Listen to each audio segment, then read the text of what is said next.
Hey everybody, Larry Powell here, your host for Studio HFL. This is HFL number 141. This is kind of special. This is fun for me. This particular interview with Jack Everly, the resident pops conductor of the Indianapolis Symphony Orchestra and of course of the National Symphony Orchestra and many other, everybody knows Jack. That sounds horrible. A lot of people don't know Jack. But in this case, if you listen to this interview, you're going to know Jack. You're going to know more about Jack Everly, to be precise. I think you're going to enjoy this. But of course, before you can enjoy this interview, you're going to have to enjoy listening to what I have to say about the show sponsors. Messina Covers is not just any other case company. David Messina and Erica Howard design and produce some beautiful cases that fit both form and function. And you can choose your case design, fabric, and trim color, add custom engraving, and more. And of course, you can find out more at messinacovers.net. Peter Pickett and his crack team of craftspeople are continually innovating and providing the trumpet community with spectacular options for stock and custom mouthpieces.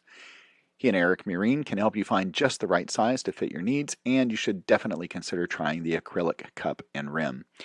And if you're in the market for a custom trumpet, then Peter and Eric can build a Blackburn trumpet just for you. Check them out at pickettblackburn.com. To stay current on what's going on with Studio HFL, you can follow me on social media on Facebook and Instagram. And you can watch the live and pre-recorded interviews on the YouTube channel. And while you're there, go ahead and subscribe. My first experience with a Hammond design mouthpiece has turned into a bit of obsession. There is something very comfortable about playing one of Carl's mouthpieces. The comfort, response, and sound are part of the HD experience. Try one of the stock mouthpieces or have Carl make you a custom one. Either way, everything is better in HD, and you can find out more at carlhammonddesign.com. If you're enjoying this podcast, I hope you are, I would love it if you would take just a couple of minutes and go to Apple Podcasts to leave a star rating and a review. Doing so will help improve the visibility of this podcast and draw more listeners. When I first tried an Eastman B-flat trumpet, I was blown away by both the playability and the sound. And the more I found out about the company and got to know the people, I knew that this was a company I wanted to have a relationship with. There is a drive for excellence in design and production of every instrument, not just the high-end products. And the proof of this is that the one and only Doc Severinsen helped to design the Eastman beginner trumpet model. I still play that B-flat and have added a spectacular cornet and flugelhorn to my arsenal. You can find out more at eastmanwins.com.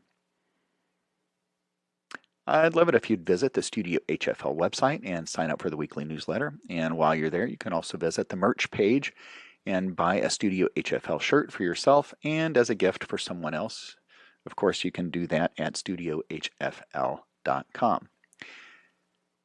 My current situation with my C trumpet is a bit ridiculous. My Shire C, which Samantha Lane helped me trial and choose, is the most versatile C I've ever played. The same goes for the new Destino designed by Doc. This horn sizzles when I need it to sizzle and is as smooth as silk when I wear my never mind. Anyway, the line of Shire's trumpets includes the Q series, which are production models, and the custom series. Either way you go, you'll love the sound you get, and you'll also experience exceptional customer service. Find out more at seshires.com. Here's how you can access exclusive content like the interview excerpts.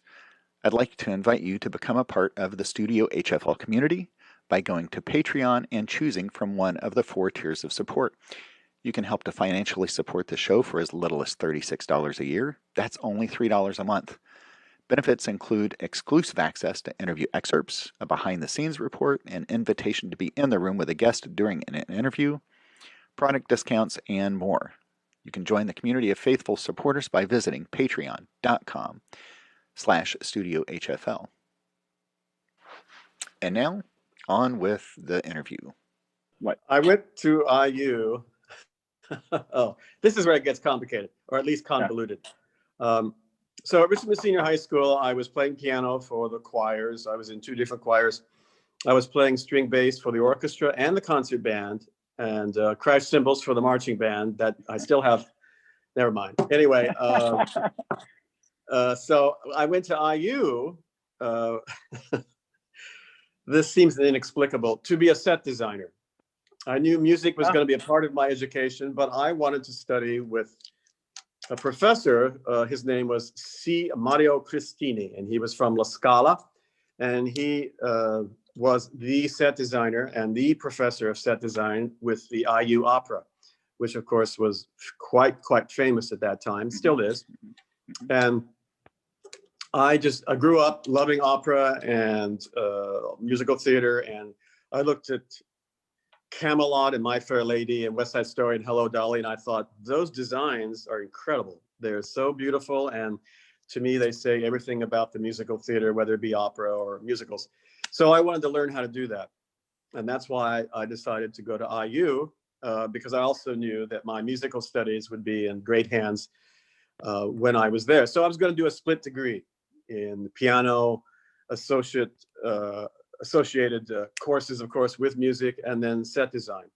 Well, I got there in September to learn that C. Mario Cristini had passed away in August. So that was very disappointing to me, but I still was enrolled, and so I went forward with studying piano and set design. I moved it over to the theater department for a while, and the School of Music was not amused by that. They said, come back over here. We can't keep track of what you're doing, and we'll find a way to have all of your theater courses that you want to take within the opera department. So they did, and that was incredible for me. The designers that were still there and the new designers they brought in to teach were just incredible instructors. I learned so very much. And all along, I was taking piano with Alberto Reyes, who is a saint of patience to put up with me, because I also took harp lessons and created blood blisters on both hands, and had blood all over his keyboards. And he said, oh, you would maybe choose correctly to make a decision on what instrument you really want to study, because this is not working. so I let go of the harp and the cello and other things, and stayed with piano. And I had an undergraduate course in conducting, and the rest is a bit of history. I moved to New York City when I graduated IU, and went ahead and studied stage design, and was working in this theater and that as a music director. And then lo and behold, I auditioned for John Demain, who was the music director of Houston Grand Opera. And they had just done this incredible Porgy and Bess, which was just famous all around the world. A brilliant production that brought that opera back into popularity. And this time they were doing Hello, Dolly. So the Houston Grand Opera was going to send Hello, Dolly out with its original star, Carol Channing, original scenery by Oliver Smith, and costumes by Freddie, and an enhanced orchestra, because it was the Houston Grand Opera, of course. So I got the job. And I went out as the associate conductor, piano player. And 3 months into the tour, the conductor, who wasn't John, decided he wanted to go back to Europe and conduct opera. And he did. And because I had been doing every 8th performance on the road, Carol liked the way I handled her rather eccentric phraseology. And I could keep the thing moving. And she didn't know I'd already done Hello, Dolly twice in summer stock. But so I really knew the score. And she said, I want him. So that's how my Broadway career began. I was 26, and by the time we got to Broadway, I was conducting Hello, Dolly with Carol Channing. I was so lucky. That's fantastic. I want to back up just a second, because as you're describing going to college, I see parallels between set design and arranging and conducting. I mean, you are dealing with kind of an architecture, is that the right word? Either way, right? I mean, you're creating both with your mind and with your hands in both instances. That's a good point. You're starting in a complete vacuum, with not a complete vacuum, because with arranging a piece of music, you're starting with an original something or other. And with a set design, you're starting with a script. But you are trying to create a new space and or a new musical language, one or the other. And so there is a parallel there. That's, I think, a very good metaphor. And I've never heard that explained like that, but you are correct. Well, you heard it here first, right? So yes, I'll take credit for that. It's amazing how many times I've heard people talk about that first opportunity they've had to do something, and you're talking about with Carol Channing, because it always seems like there's the person at the right place at the right time to give the opportunity. That's true. And you know, if you're prepared, which you were, and willing, which you were, right? Oh, yeah. And how easy does that make it, right? And there you go. So this was, would you say that this was kind of the door opening to what was to come, well, to this day? Yeah, it really was. As I mentioned, we were on the road. We were traveling, touring. We started with the Houston Grand Opera, and then we went outdoors to all the Starlight summer musical theater places, and Starlight in Indianapolis was one of them. Mm-hmm. So I remember my dad coming over at that time and seeing the show at Starlight, where I had gone as a kid to see Donald O'Connor and Little Me, Joel Grey and Cabaret. It was a great experience at the Hilbert U. Brown Theater there, Butler. I'll never forget that. I still miss that theater to this very day. Mm-hmm. Anyway, so there was kind of I don't know, it felt so organic being on tour and then going to Broadway after that point. That starting with Houston did open a door. Later, they produced Showboat in the early 80s. And speaking of which, Donald O'Connor was Captain Andy. And because of my success with Dolly, they called me and said, okay, we're going to do the same thing with Showboat. We're going to reconstruct the original score and restore it to what it originally was. And this is going to be as important part, probably, as Porgy and Bess was to them. And they did. And we toured the country and played Broadway. And it was a great experience. My mom had always been a big fan of Donald O'Connor. And whenever Singing in the Rain came around, we always went.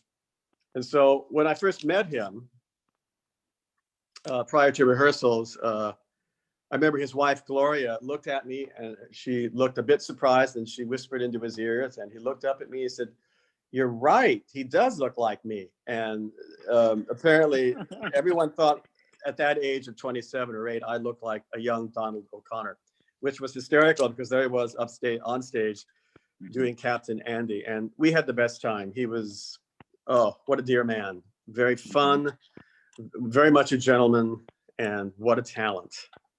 So if it hadn't been for Dolly and Carol and Houston Grand Opera, you know, those doors wouldn't have been open to me at that time. And it made a world of difference. I'm curious, in the world of conducting, does age, I mean, you say you're young at this point, mid 20s, right? Yeah, I was 26 with Dolly, yeah.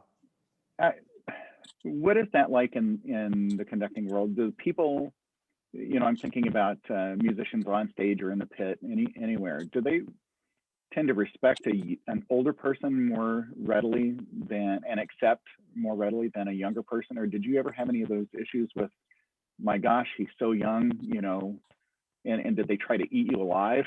Sometimes I say that because I've seen that happen, and I may have been the one to do that to a couple of conductors too.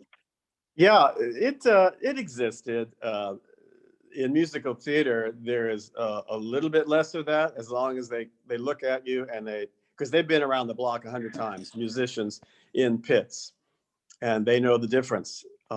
So they are, as you say, they're waiting with fork and knife to eat you alive. But as long as they think, well, number one, he's a human being. He's not a jerk.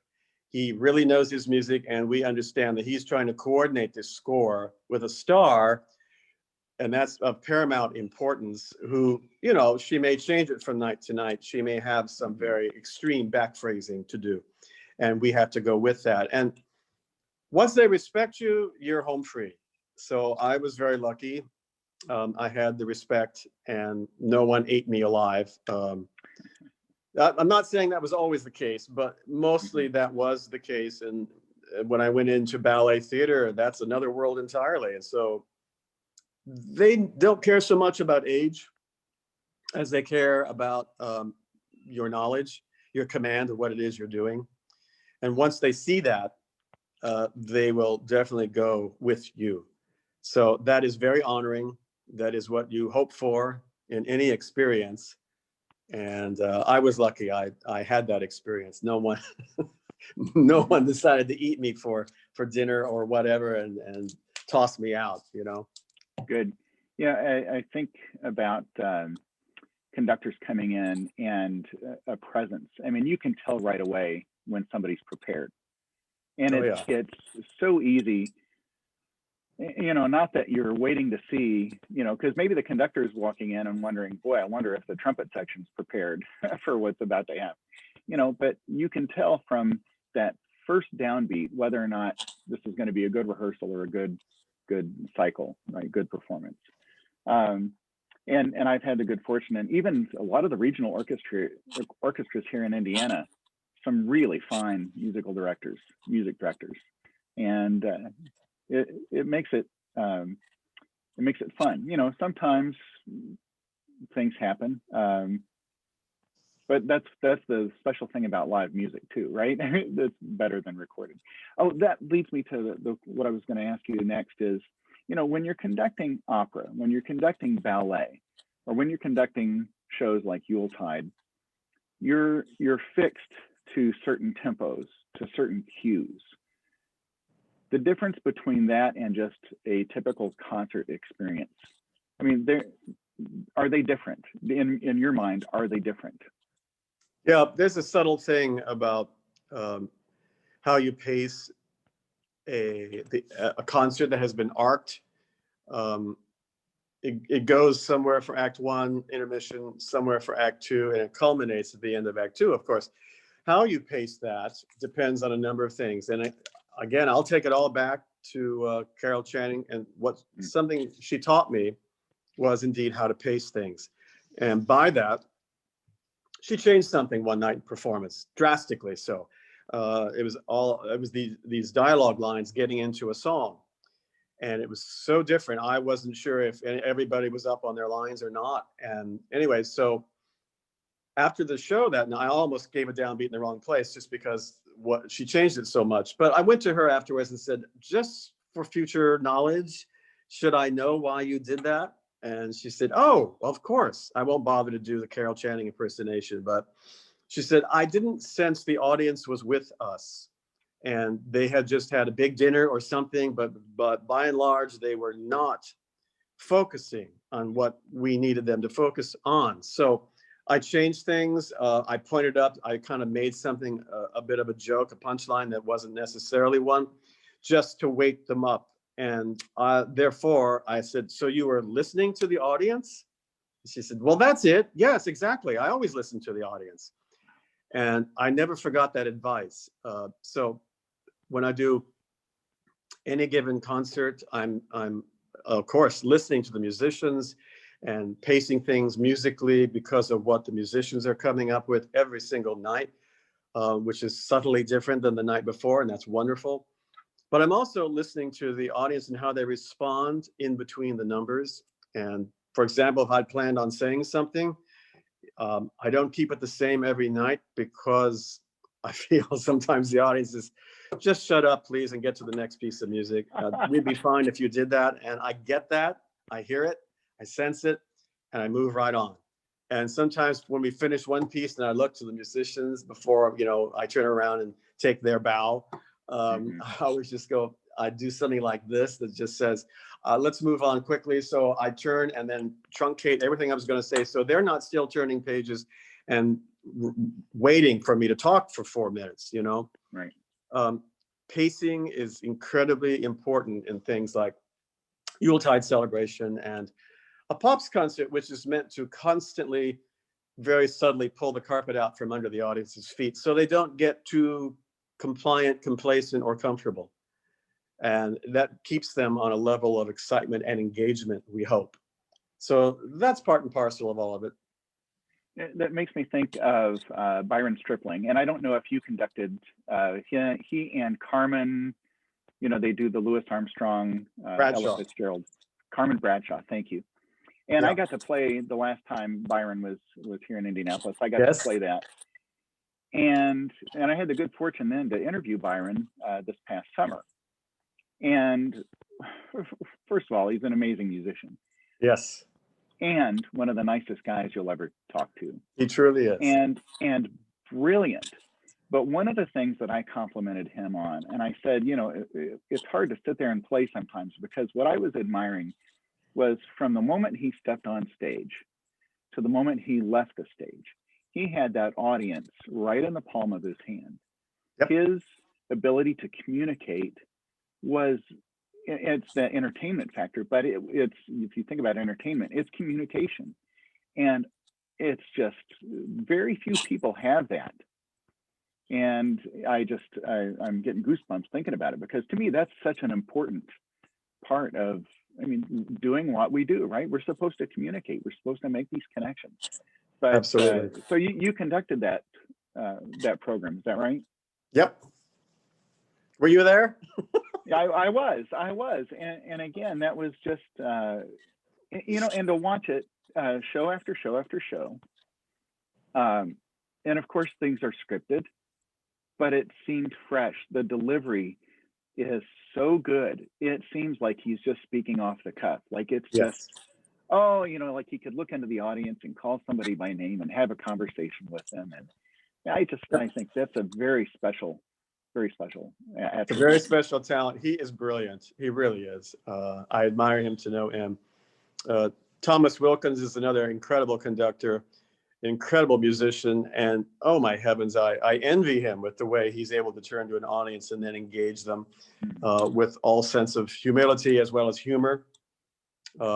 Marvin Hamish could do that, and it's so wonderful, because you are in the world of entertainment, and the audience just becomes happier by the minute to be there in your presence and to hear all this great music by the orchestras. So it's quite something. It's a required art, if you will, or at least craft. Well, I would like to talk about how you came to the ISO, what that first experience was like, and then how this relationship developed. What was the concert cycle or POPs program? What was the experience? First of all, the orchestra had been trying to get me there to do a couple of different New Year's Eve concerts, and the scheduling never worked out, because at the last minute, Ballet Theater would schedule some sort of gala, and I would be required to stay with ABT. So that never worked out. And then in the fall of 1994, the producer of Yuletide Celebration called me and said, I'm coming to New York City to interview a few conductors for this Christmas show that we do, and you are on the list. Apparently, the conductor of Yuletide in 92 and 93 had just gotten some job with the Boston Pops Orchestra, I think they're called, and he could no longer do Yuletide. So whoever they chose was about to replace Keith Lockhart, who would of course become even more famous conducting the Boston Pops. So anyway, the interviews took place, and we finally worked out the calendar, and I got the job. So it was the Yuletide Celebration of 1994, wherein I made my debut with the ISO.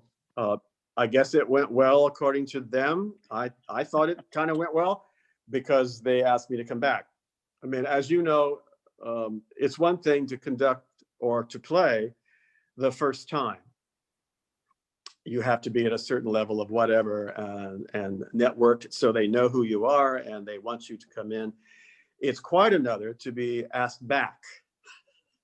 That is the ultimate compliment. Sure. So I thought, okay, I did something right. They're asking me to come back. So for a second year in a row, I didn't do Nutcracker. Mr. Baryshnikov was not too amused by that, but I thought, I love Nutcracker, I really do. I love the repetition of doing it every year. But this is a lot more fun somehow. It's more theatrical. It's slightly different every year. So anyway, that was the first time I conducted the ISO. It was for Yuletide Celebration of 1994. Here we are quite a few years later. and I have conducted it for 25. This will be the 26th year. We'll postpone it this year and do it next year. And then in 2001, I believe, they named me principal pops conductor. Eric decided to pull back on some of the orchestras he was conducting, Eric Kunzel, and I got the job. So that was a dream. Congratulations. I hope it works out. I hope it lasts for a while. So let me get this clear. You spurned Mikhail Baryshnikov to Indianapolis. Is that right? Well, he didn't take it personally because he's a very smart and humane person. Gosh, I just so loved working with him. He's so musical and about as dry as dust. He's got a great sense of humor. And all he had to do was shoot you a look and you went, yeah, okay, fine, I get it. And I loved that. I loved working with him. He was, all very demanding for all the right reasons. And again, he adored music. He's not one of those people who would destroy a piece of music for the sake of the choreography. There are a few of those, but by and large, he represented the most wonderful thing in the world of ballet, which was integrity to the music and the dance. And it was an honor to work with him, truly. We'll come back to the ISO in just a second, but what I'm hearing is Carol Channing, Donald O'Connor, Mikhail Baryshnikov. Were you ever to the point with a star where it was just, were you ever intimidated with who you were about to work with? I think, well, yes, but you keep that on the slow burn inside. You never show it. And so you may be feeling that way, but of course you don't act like that. Otherwise you're just toast and there's no point to having you there. The first time I think I was, aside from Carol, because she was a very tall person who was very commanding, especially in all those hats. But the other time I was intimidated was working with Marvin Hamlisch the very first few times. I had done chorus line, one of the national companies, and then he asked me to take over the national company of their playing our song in Chicago at the Schubert. So I was available and I said, yes, this would be great. And while I was on the road with that, he needed a conductor for his symphony orchestra concerts. He was doing that. And at that time, he did not conduct his own concerts. The only thing on those concerts he would conduct would be the overture to a chorus line, because after all, he won the Pulitzer Prize for writing it. So that was sensible.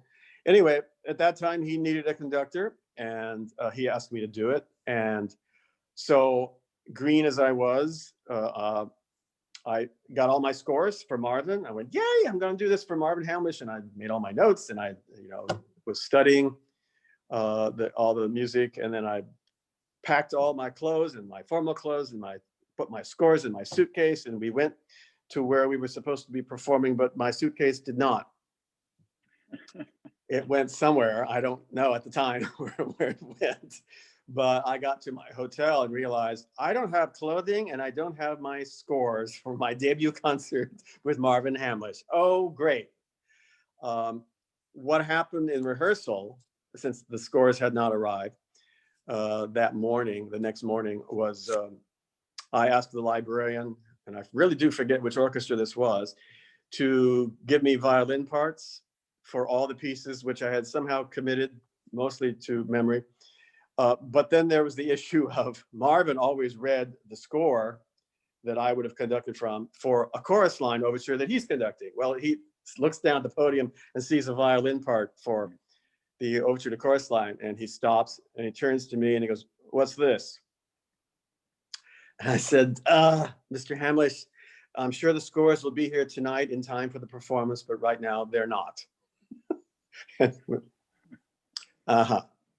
So he went ahead and conducted the rehearsal of a chorus line overture, and sure enough, the scores arrived by that night, and whew, I survived. He thought that was somehow very strange and yet very clever that I had said, just give me a violin part, I can conduct what I need to conduct. He was a bit more dry at that time of his life and career, and was he did evolve into the kind of guy that just lives to amuse you. And that was to see that transition was rather wonderful, because he's always been a nice guy. But something in his life changed, and he decided he wanted to make everyone happy. And that really was noticeable. And everyone just fell in love with him the minute that took place. And so for the rest of his career, he was quite beloved in the industry. Wow, what a nice turn. Better than going from that to the other. Yeah, he became a real jerk. Yeah. So it's funny, and I may end up editing this out, but I always thought this was funny when Marvin Perry, of course, you remember Chappie was principal for the ISO for 41 years, and then third trumpet for 2 years. But I remember when they were, and I think this is when Mario Gonzago was that audition cycle for the music director. But I was sitting next to Chappie. I think I was assisting, and he goes, "I hope we don't get a young one." He goes, "I don't have the time left to train somebody young." I thought, Perfect. Well, you think about Chappie. I mean, Chappie's got a great sense of humor. Oh, yes. And of course, Chappie takes forever to tell a story as well, just that Southern pacing of his, the gentlemanly pacing. But I always thought that was really funny. But at the moment, I thought he was serious and thinking, wow, I mean, there's kind of an ego you got to have as a trumpet player to think that you're the boss. And then I realized, oh yeah, he was well, maybe somewhat serious, but anyways, that's just an aside for that. Okay, so back to the ISO. You've conducted, I would imagine, in Cluse Hall and some other venues around town. I mean, it's not just been the Hilbert. Do you recall the orchestra being? No, I don't think I have.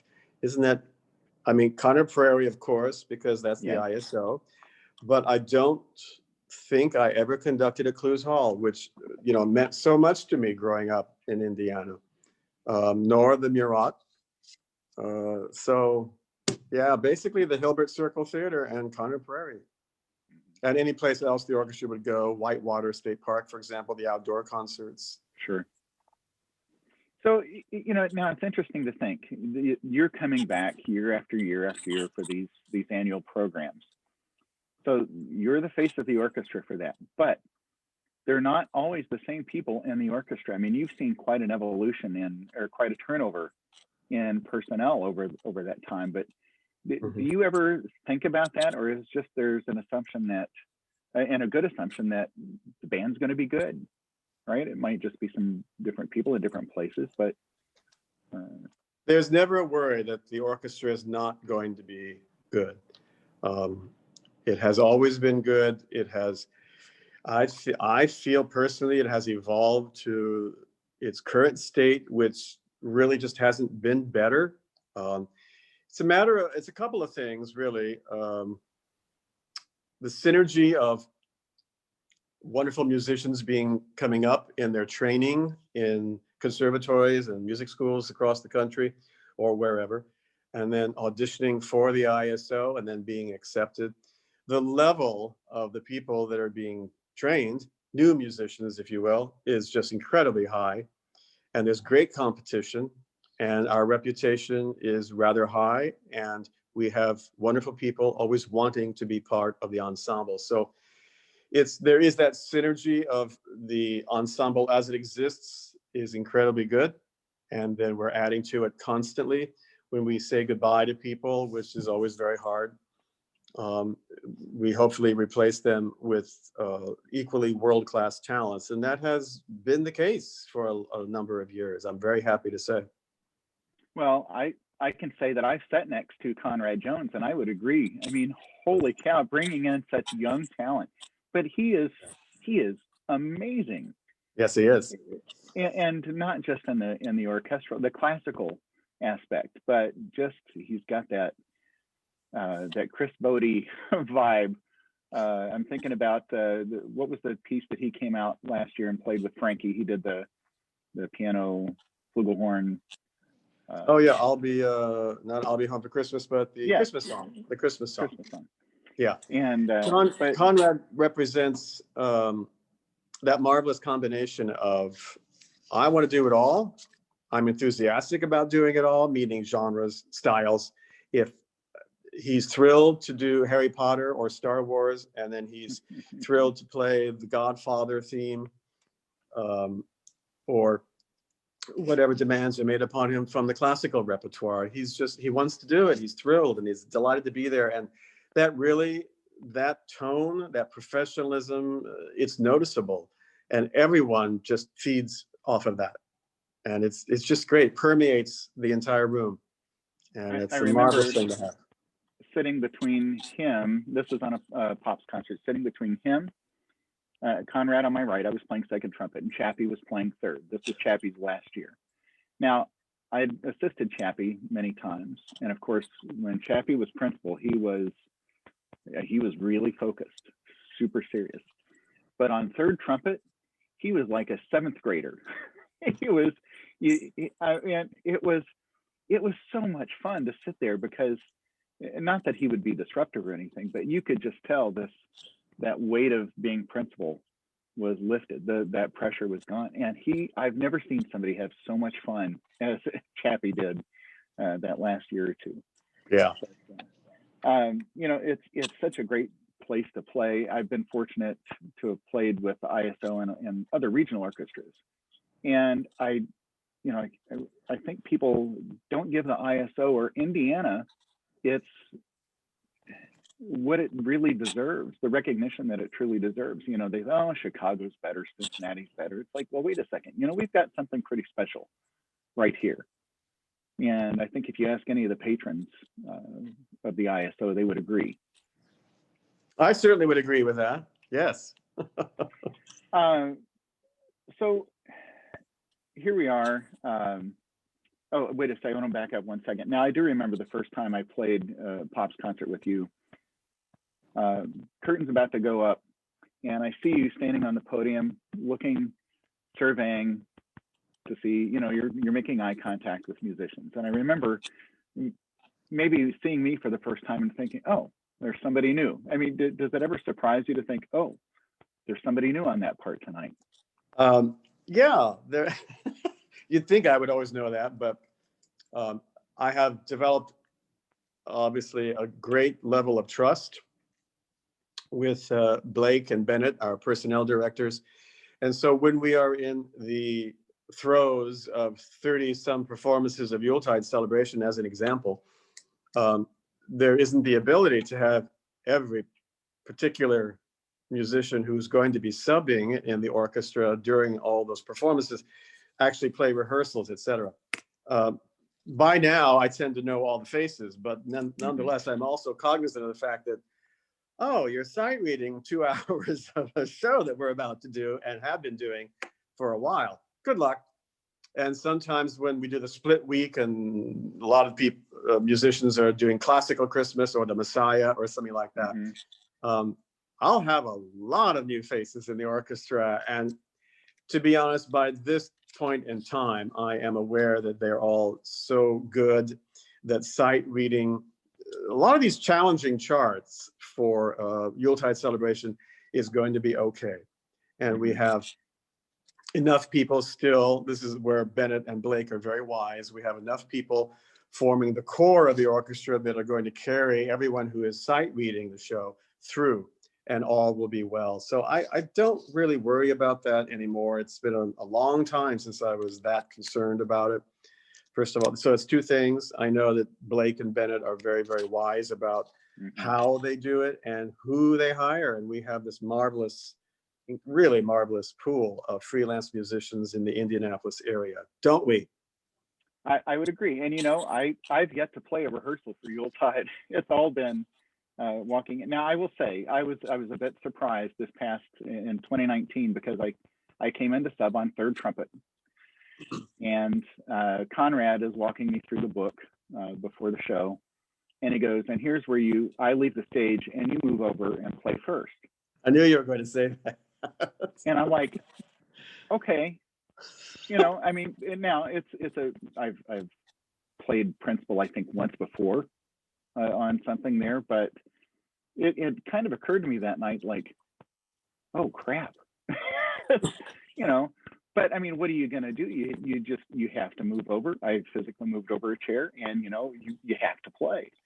So it's just, I'm almost glad that I didn't know that before I got there, or I may have had a flat tire. I may have had a reason not to show up that night. But you know, now it may sound like I'm patronizing or sucking up here, but I will say that you make it so easy to play. I mean, to me, there's never a doubt where the cue is going to be. There's never a doubt where, you know, what the tempo is going to be. And a lot of that goes, of course, credit to you on the podium, but to people like Craig Hetrick or Steve Rhodes, whoever's on the kit for one of those programs. I mean, Yes. I think that's probably the second most important person in the band at that point, whoever's on Yes, the drum. on many of those charts, you're absolutely right. What Craig Hetrick and Steve Hanna do with the drum kit is pretty amazing, and there's great trust, and we work things out, of course.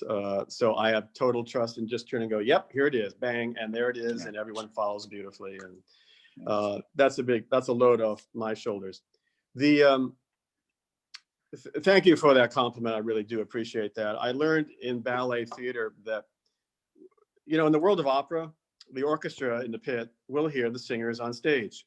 So they kind of know where that phrase is going, how long that note is going to be held maybe, and how they're coming off of it. So in a way, it makes that sort of phrasing every night a little bit easier. In the world of ballet, you don't hear dancers unless they hit the floor. Mm-hmm. And so no one in the pit has any visual either of the dancers. So then they wouldn't know a preparation with the feet if their lives depended upon it, nor should they. But the conductor does, and the musicians know that they have to watch the body language of the conductor because it's going to change every night.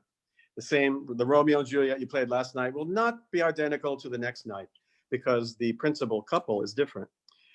So there's that, and I learned a lot by that over the 14 years I was with ABT. So it's a matter of, if your body does not imbue somehow the pulse, the tempo, the preparation of something, then you're not being as helpful as you might be to your musicians.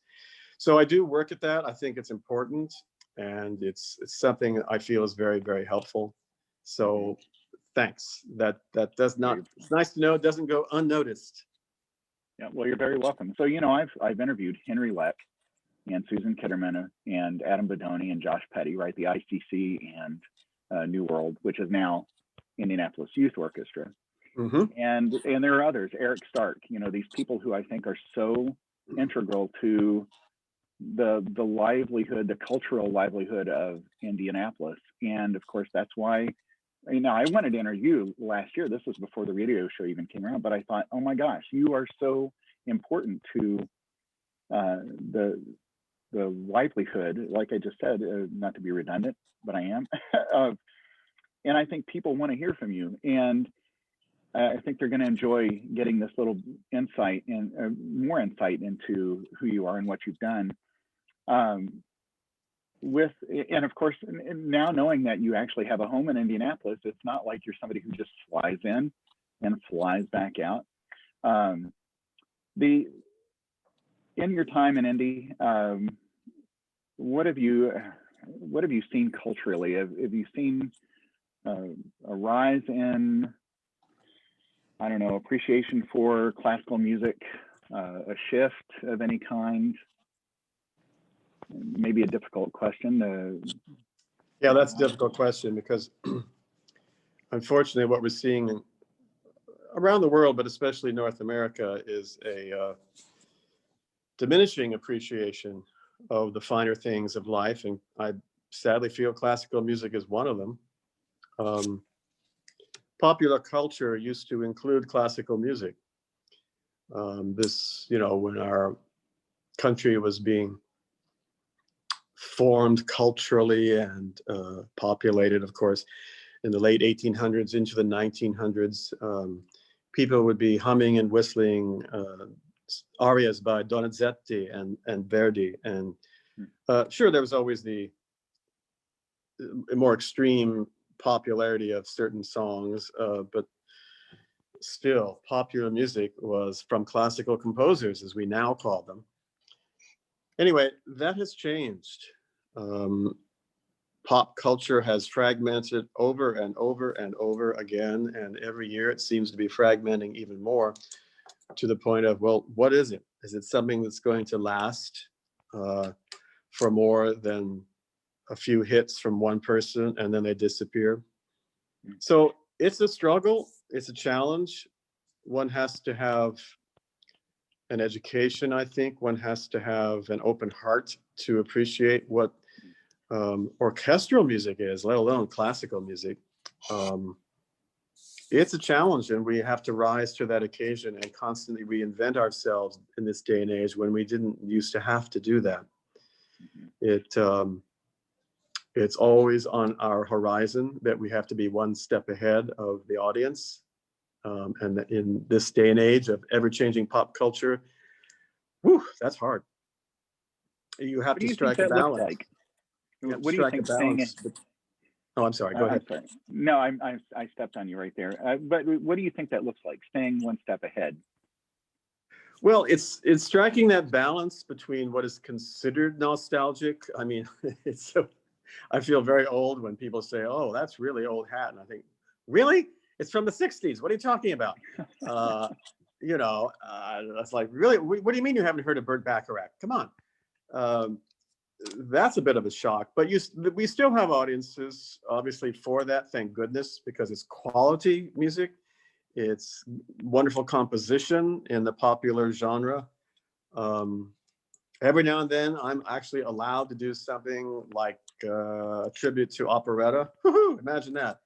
You can hear the rust, and I love it because it's great music, and it's something, of course, that thanks to my mom and her family, who lived in basically Cincinnati and were very Germanic, and they loved operetta. I heard as a kid, so I know that a good tune is a good tune, and there are lots of them in the world of operetta. But how do you translate that to today's audiences?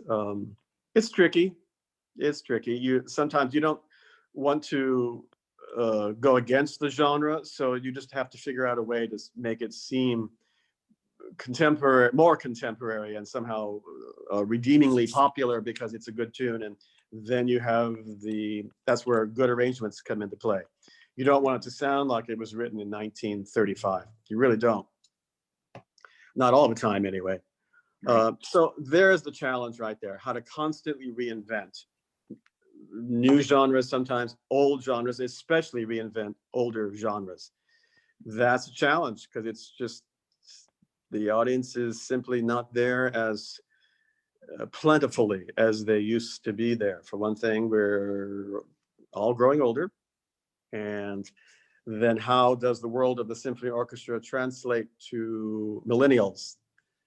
These are things that we talk about all the time, and how to keep it vibrant, because we know how worthwhile a symphony orchestra is to a community.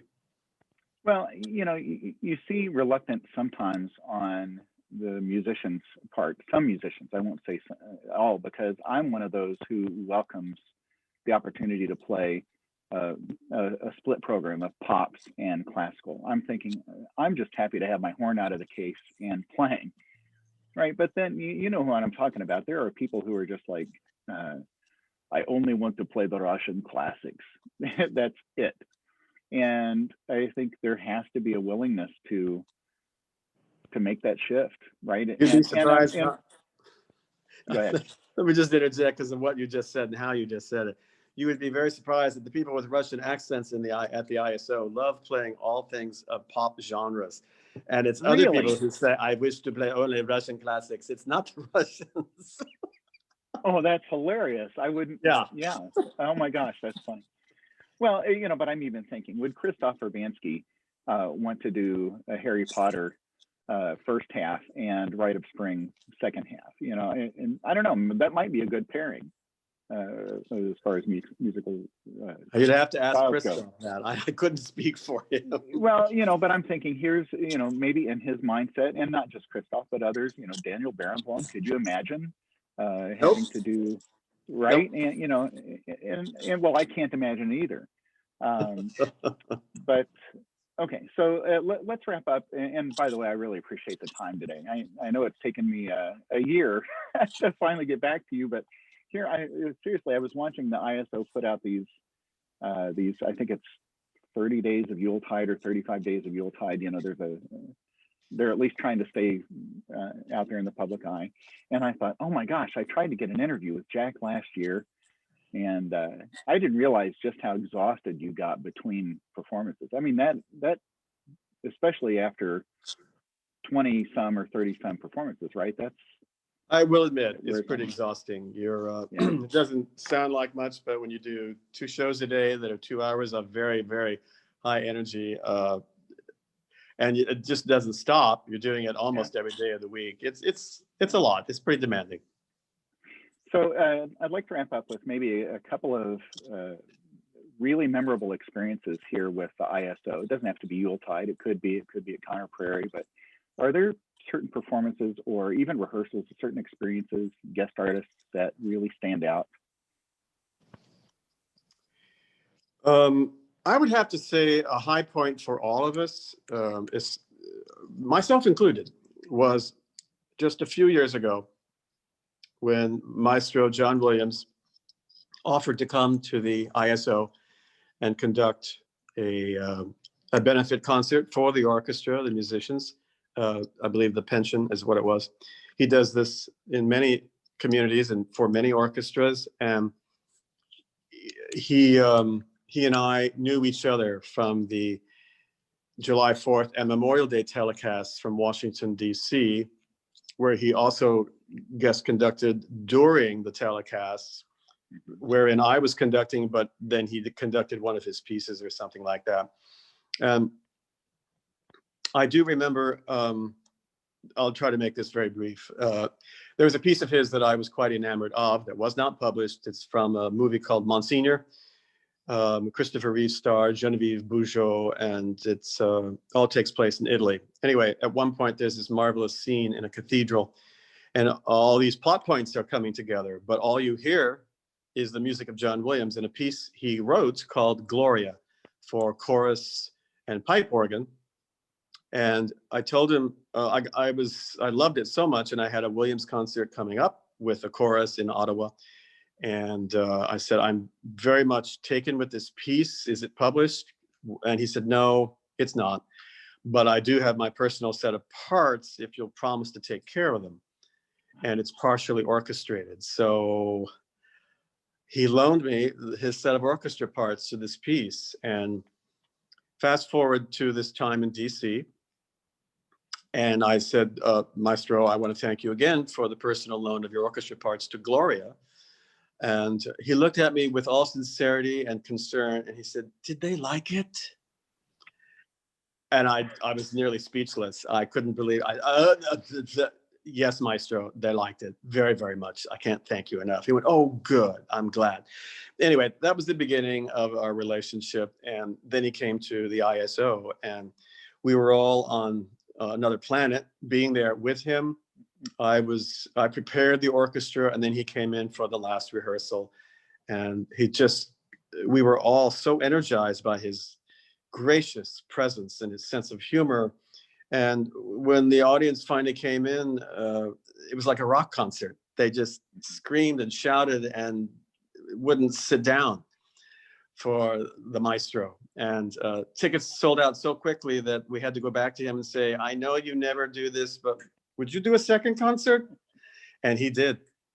He said, only if the musicians want me to. And of course, I do tell you that they wanted him to. And he did a second concert that was also sold out in 3 hours. So that was truly a high point for all of us. And just to be near that sort of genius that is so gracious was a high point.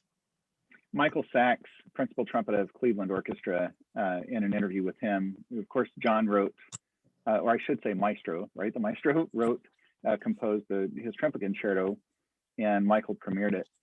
But beyond just that experience of the concerto, Michael went on about what a genuine, lovable human being, humble, really, that John Yes. Williams is. It's very true. I think that's a side of maybe a side of him a lot of people wouldn't think. They might think, oh, here's some person who just puts himself up on some really tall pedestal. But I think brass players especially might put him up on that pedestal because what he writes for us. But it's just nice to hear that, my goodness, that he comes to you and says, did they like it? Yeah. It's, wow, he's human. He's just like the rest of us. And he really meant it. He wasn't just, blowing some hot air. It was real. Sure. You mentioned Starlight, and I think I remember I was at Butler working on a master's degree when Starlight was still there. Of course, they had stopped doing productions there, and so I remember I played a couple of commencement ceremonies there, and of course, it's now a parking lot or part of some housing. But I would imagine there were some great experiences at Starlight. Yes. As I mentioned, I grew up attending performances at Starlight. My parents would take me to see shows there.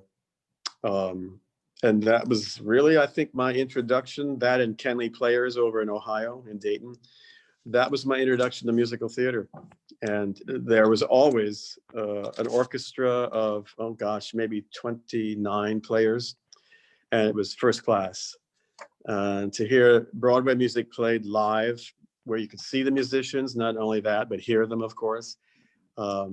It was just a great experience. And that's that wonderful freelance pool of musicians. Actually, many people at Starlight during the earlier days were also members of the ISO. But they always brought into play the freelancers of Indianapolis as well. And what a great experience that was. Well, Jack, I really appreciate your time today. This has been great. It's been worth the year wait for us to connect. I so really sorry it appreciate took so long. I'm glad we had this opportunity. And the next opportunity, of course, that I hope for is that we can all be in the same space making music again. Oh, yes. Much sooner than later. I know you miss it as much as the musicians do, and I think maybe not as much as the patrons do. Good point. Good point. We all kind of live for it. Yeah, we're looking forward to that synergy once again. Perfect. Well, again, thank you very much. It was really nice to see you today, and I wish you good health. Thank you. Thank you. Thank you. All right. Take care, Jack. Be well. Bye-bye. All right. Bye-bye. Hey, thanks for joining me today for my interview. Hope you enjoyed it. And if you want to hear more, you can visit patreon.com/studioHFL. By becoming a supporter, you can have access to content that is exclusively available to my Patreon patrons, which would include excerpts from interviews. I'd also like to remind you to visit Apple Podcast and leave a star rating and a review. And don't forget to follow me on social media. Thanks again for being here and listening, and I hope you come back for another interview next time around.